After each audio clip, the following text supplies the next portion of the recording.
ভৌতিক, রোমহর্ষকর, গা ছমছমে ভূতের ঘটনা শুনতে কে না চায়।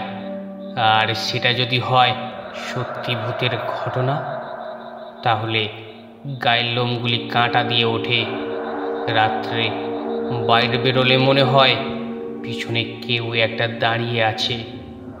এই রকম গা ছমছমে সত্যি ভূতের ঘটনা নিয়ে আমাদের আজকের নিবেদনটি হলো নিতুর অঙ্ক স্যার।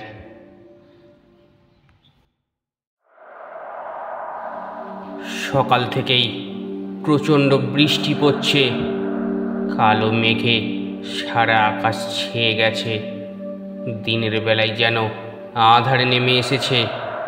সঙ্গে সঙ্গে বাজ বিদ্যুৎ তো চলছেই। ঝমঝম বৃষ্টির সঙ্গে পাল্লা দিয়ে বাজ গজরাচ্ছে, বিদ্যুৎ ঝিলিক মারছে। ভীষণ ভীষণ দুশ্চিন্তায় পড়ে নিতু। পরশু অঙ্ক পরীক্ষা। আজ অঙ্কের মাস্টারমশাইয়ের বাড়ি বিকালে যাওয়ার কথা। না গেলে ক্ষতি হবে। অনেকগুলো লাস্ট মিনিট সাজেশান আর প্রিপারেশনের ব্যাপার আছে, সেগুলো কালকের মধ্যে রপ্ত করতে হবে।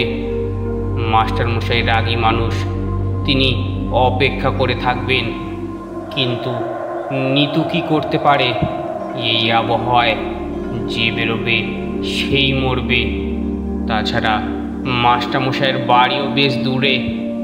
রাস্তা পেরিয়ে বড় মাঠটা পেরোতে হয়, তারপর আবার রাস্তা। যে রাস্তা ধরে অন্তত 5-7 মিনিট হাঁটার পর অঙ্কের মাস্টারের বাড়ি। স্বাভাবিক ওয়েদারে অসুবিধা ছিল না, কিন্তু এই প্রলয়ঙ্কর দিনে অসম্ভব। ঝড়ের তাণ্ডবে গাছপালা প্রায় উপড়ে যাচ্ছে। কে জানে ভূমিকম্প হবে কি না।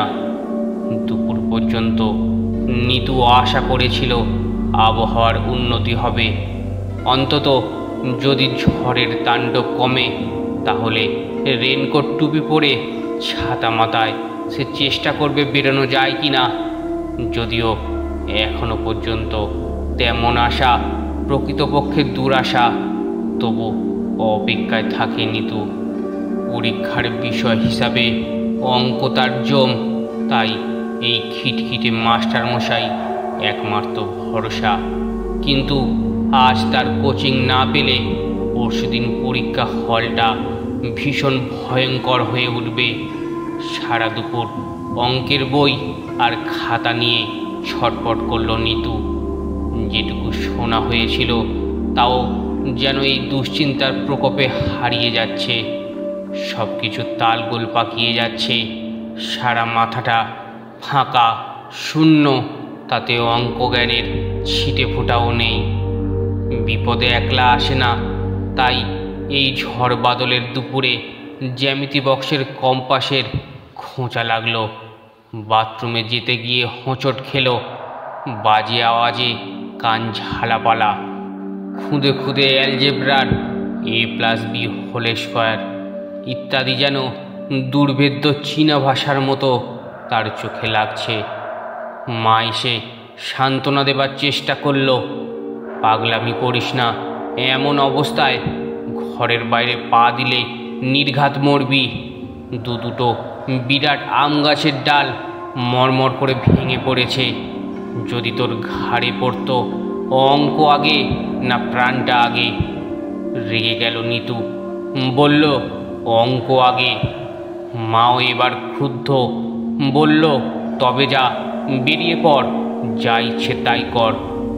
বিরক্ত হয়ে মা চলে গেলেও এবং প্রাণের চেয়ে অঙ্ক বড় ঘোষণা করলেও প্রকৃতপক্ষে বেরোতে সাহস পেল না নিতু।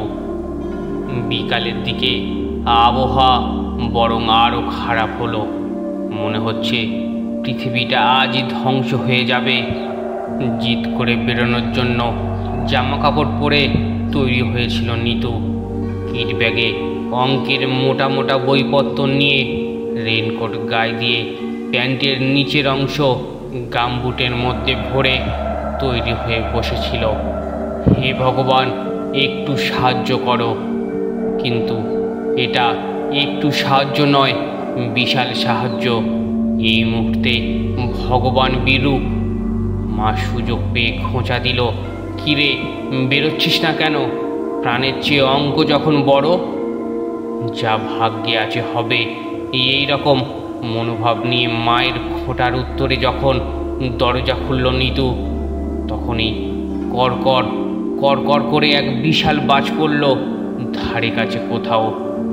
বাবু বাগানের তালগাছটার উপর বোধ হয়। সঙ্গে হাজার হাজার ওয়াটের মার্কারির আলো এবং বিদ্যুৎ ঝলসে উঠল। হুড়মুড় করে দরজা বন্ধ করল নিতু। তবু ওইটুকুর মধ্যে বৃষ্টির ঝাঁট তীরের মতো ছুটে এলো। চুপচাপ ঘরে বসে নিতুর মনে পড়ে গেল রবীন্দ্রনাথের কবিতা, বজ্র কহে দূরে আমি থাকি যতক্ষণ, আমার গর্জনে বলে মেঘের গর্জন, বিদ্যুতের জ্যোতি বলি মোর জ্যোতি রটে, মাথায় পড়িলে তবে বলে বজ্র বটে। অর্থাৎ বাজ মাথায় পড়েই নিজের অস্তিত্ব টের পাইয়ে দেয়। আজ যদি নিতু ঝড় জল তুচ্ছ করে বেরোয়, তবে নির্ঘাত বাজ পড়বে ওর মাথায়। বজ্রাঘাত ঘটিয়ে নিতুকে বুঝিয়ে দেয়া হবে, এইবার বোঝো প্রাণের চেয়ে অঙ্ক বড় কিনা। ঘড়িতে যখন সন্ধে 6টা, তখন বেরোবার সব আশা ত্যাগ করল নিতু। সঙ্গে সঙ্গে অঙ্ক পরীক্ষায় সাফল্যের আশাও। টেলিফোন বিকল, তাছাড়া টেলিফোনে কি আর অঙ্ক শেখা যায়? মাস্টারমশাই আর উল্টো পাল্টা বকাবকি করে মেজাজ খারাপ করে দেবে। দিশাহারা অন্ধপ্রায় প্রতীকের মতো পথ খুঁজছে নিতু, কিন্তু পথ কোথায়? বই খাতাপত্র ছুঁড়ে ফেলে যখন বিছানায় শুয়ে কান্নাকাটি করা ছাড়া আর কোনো গতি নেই, সেই সময় হঠাৎ অচল টেলিফোনটা সচল হয়ে উঠল। ক্রিং ক্রিং ক্রিং ক্রিং। আশ্চর্য, ফোনটা ডেড ছিল সকাল থেকে, এখন ঝড় বাদলও আরও বেড়েছে। রিপেয়ার হবার কোনো সম্ভাবনাই ছিল না, সেই সম্ভাবনা সম্ভব হয়েছে। দ্বিতীয়ত কার ফোন? প্রাথমিক চমক, ওপারে অঙ্ক স্যারের গলা। কিরে তুই এলি না? হ্যাঁ, অঙ্কের মাস্টারমশাই বটে। তফাৎ শুধু এই, গলাটা মোটেই খিটখিটে নয়, বরং বেশ নরম, সহানুভূতি সম্পন্ন।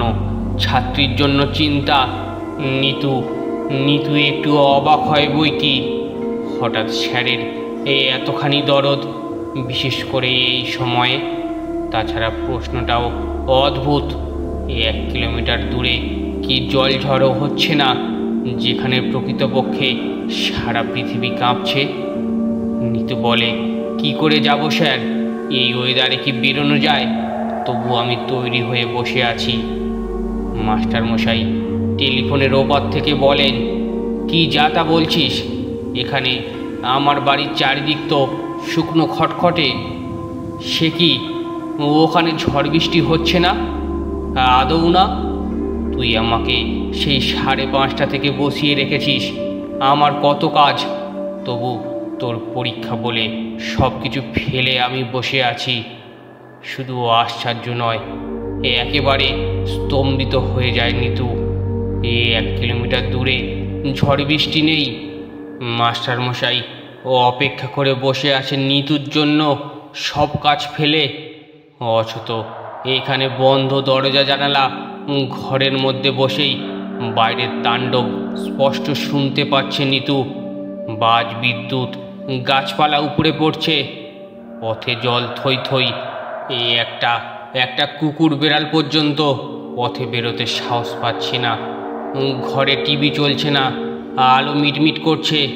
যে কোনো সময় ইলেকট্রিক তার ছিঁড়ে সব অন্ধকার হয়ে যেতে পারে। টেলিফোনও নিশ্চুপ হয়েছিল, কমপ্লিটলি ডেড। কেউ অসুস্থ হলে ডাক্তার ডাকা পর্যন্ত যাবে না। সেই টেলিফোন হঠাৎ কাজ করতে শুরু করেছে। নিতু বলে, কিন্তু আমাদের বাড়ির সামনে যে বাজ পড়ছে, বৃষ্টির জলে ভেসে যাচ্ছে, কি করে বেরোবো স্যার? আমি তো ড্রেস করে বইপত্র নিয়ে রেডি হয়ে বসে আছি এই 1 ঘন্টা ধরে। সেই 5:30 থেকে এখন 7টা বেজে গেল। মাস্টারমশাইয়ের গলায় আন্তরিকতা ঝরে পড়ছে। আহারে, তাহলে তো তোর বাইরে বেরোনো উচিত হবে না। অথচ পরশু তোর পরীক্ষা, কাল তো আমি থাকবো না। ঠিক আছে, চিন্তা করিস না, আমি আসছি তোর বাড়ি। সে কি, আপনি বা আসবেন কি করে? বললাম না আমাদের এখানে কোনো দুর্যোগ নেই।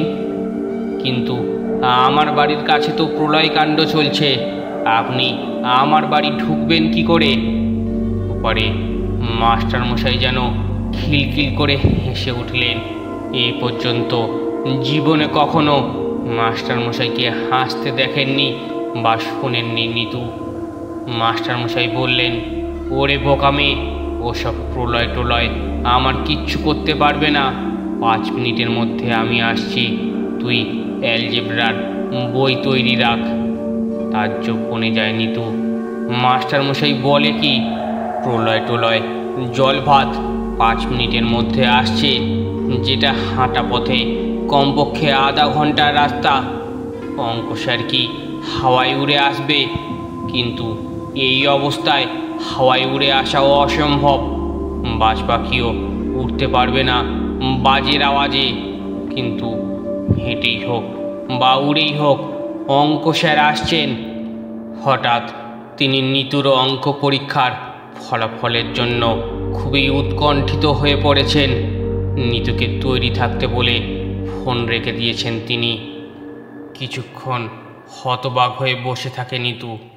তাতেই 2 মিনিট কেটে যায়। বাইরে ঝড় জল, কিন্তু ঘরের মধ্যে ঘড়ির কাঁটার, সেকেন্ডের কাঁটার টিকটিক শব্দ শোনা যাচ্ছে। তবু নিতু ভাবছে, আর 3 মিনিটের মধ্যে অঙ্ক স্যার আসবে কি? সঙ্গে সঙ্গে ঘরে একটা টিকটিকি ডেকে ওঠে। চমকে ওঠে নিতু। 7:13। অঙ্ক স্যার আসবেন 7:15-তে। তার মানে 2 মিনিট বাকি। চরম বিস্ময় আর সংশয় নিয়ে নিতু টেবিলে বই খাতা গুছিয়ে বসে আছে। অ্যালজেব্রার খাতা খুলে ফর্মুলাগুলো দেখতে থাকে। বুক দূর দূর, মন অস্থির। আর 2 মিনিট, এই 120 সেকেন্ড যেন অনন্তকাল মনে হয়। এরই মধ্যে একবার উঠেছিল নিতু। মনের ভুল কিনা পরখ করার জন্য এক চিলতে ফাঁকা করেছিল দক্ষিণ দিকের জানালাটা। কিন্তু খোলার সঙ্গে সঙ্গে বাপরে বলে বন্ধ করে দিতে হলো পাল্লাটা। কারণ বৃষ্টির ছাঁট সেই একই রকম তীরের ফলার মতো বিঁধছিল। তাহলে বোঝা যাচ্ছে এইখানে ঝড় জলটা মোটেই মনের ভুল বা স্বপ্ন নয়। তাহলে অঙ্ক স্যারের সাথে কথাবার্তাটা সম্পূর্ণ মিথ্যে, স্বপ্ন মাত্র। ঘড়ির দিকে তাকায় নিতু। 7:15। সঙ্গে সঙ্গে দরজায় নক। দরজা খুলতেই ধীর পায়ে ঢুকে পড়েন অঙ্ক স্যার। গায়ে পাঞ্জাবি, পরনে ধুতি, পায়ে চটি, কাঁধে চাদর, এমনকি কাঁধে কাপড়ের ব্যাগটাও যথারীতি ঝুলছে। আশ্চর্য, সত্যি সত্যি খটখটে শুকনো তার শরীর আর পোশাক। গায়ে মাথায় 1 ফোঁটাও জল নেই। জামা কাপড় বেশ নিপাট, খুব স্বাভাবিক। কে বলবে দরজার ওপারে ঝড় জল মাথায় করে তিনি এসেছেন এতটা পথ? বিস্ময়ের ঘোরে হতবাক নিতু কোনো কথা বলতে পারে না। এমনকি সাধারণ শিষ্টাচার করে আসুন স্যার বলতেও ভুলে যায়। মাস্টারমশাই অবশ্য তার পরোয়া করেন না। তিনি মুচকি হেসে চেয়ারে বসেন। নিতুও বসে কাট কাট হয়ে অবাক হয়ে তাকিয়ে থাকে। রামগরুরের ছানা বলে অঙ্ক স্যারকে সবাই আড়ালে ঠাট্টা করত। তার সব সময়ের গোমরা আর রাগি রাগি মুখের ভাব দেখে আজ সেই মাস্টারমশাইকে সচক্ষে হাসতে দেখল নিতু। আর কিছুক্ষণ আগে টেলিফোনে তার হাসির শব্দ শুনেছে। শোনা এবং দেখা দুটোই মারাত্মক অবাক করেছে তাকে। অঙ্ক স্যার বললেন, নে তাড়াতাড়ি শুরু কর, এমনিতেই অনেক দেরি হয়ে গেল। নিতুর প্রথম কথা হলো, আপনি বৃষ্টিতে ভেজেননি? এইবার ধমক দিলেন অঙ্ক স্যার।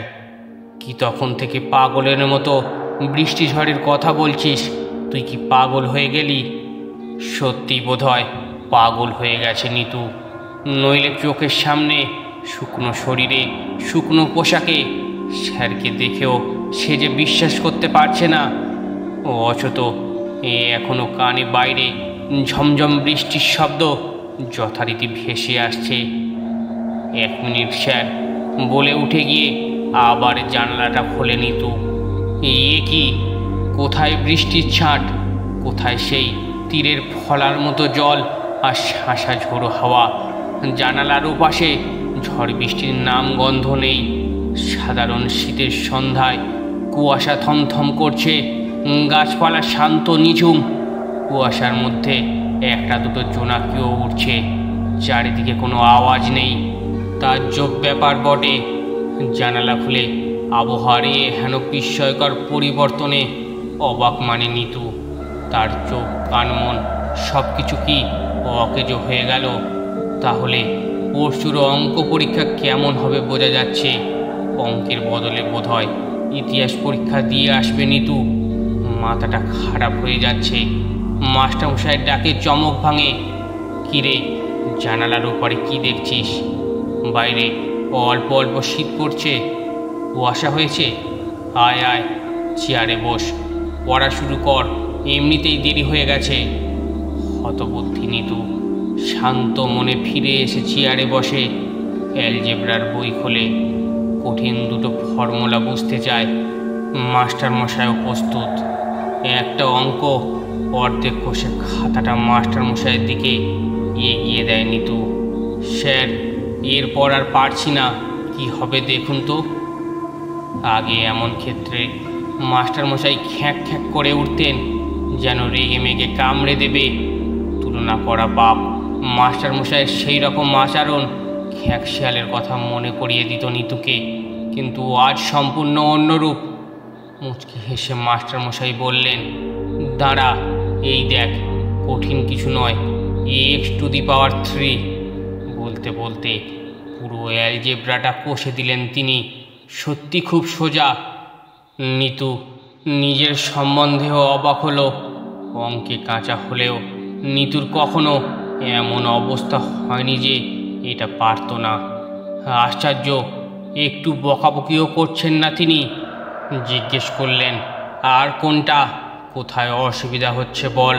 এবারে অঙ্কে তুই ভালো নম্বর পাবি, কোনো চিন্তা করিস না, আমি যখন আছি। অদ্ভুত কথা, মাস্টারমশাই বরাবর খিটখিট করতে করতে বলতেন, তুই সারা জীবন অঙ্কে গোল্লা পাবি। তোর মাথার ঘিলুর বদলে গোবর ভর্তি, কিচ্ছু হবে না তোর দ্বারা। সেই লোকটি আজ বলছেন তুই ভালো নম্বর পাবি। সত্যি তাই। পরের অঙ্কটা এত শক্ত ছিল যে সকাল থেকে সেটা উদ্ধার করতে পারছিল না নিতু। এবার সেইটা ট্রাই করলো। কি আশ্চর্য, মাস্টারমশাইয়ের আশীর্বাদ এত তাড়াতাড়ি ফলতে শুরু করেছে। 2 মিনিটের মধ্যে এতক্ষণের দুর্ভেদ্য অঙ্কটা সলভ হয়ে গেল। মাস্টারমশাই খুশি হয়ে বললেন, সাবাস, অঙ্কে তোর ভালোই মেরিট আছে দেখছি। নিতুরও খুশি হওয়ার কথা, কিন্তু খুশি হতে পারছে না নিতু। বরং একটা অদ্ভুত ভয় সারা মনে জুড়ে বসেছে। ভয়টা কি? নিতুর অঙ্কুশারি বাকে জানতে হলে চ্যানেলটি সাবস্ক্রাইব করে রাখুন। ধন্যবাদ।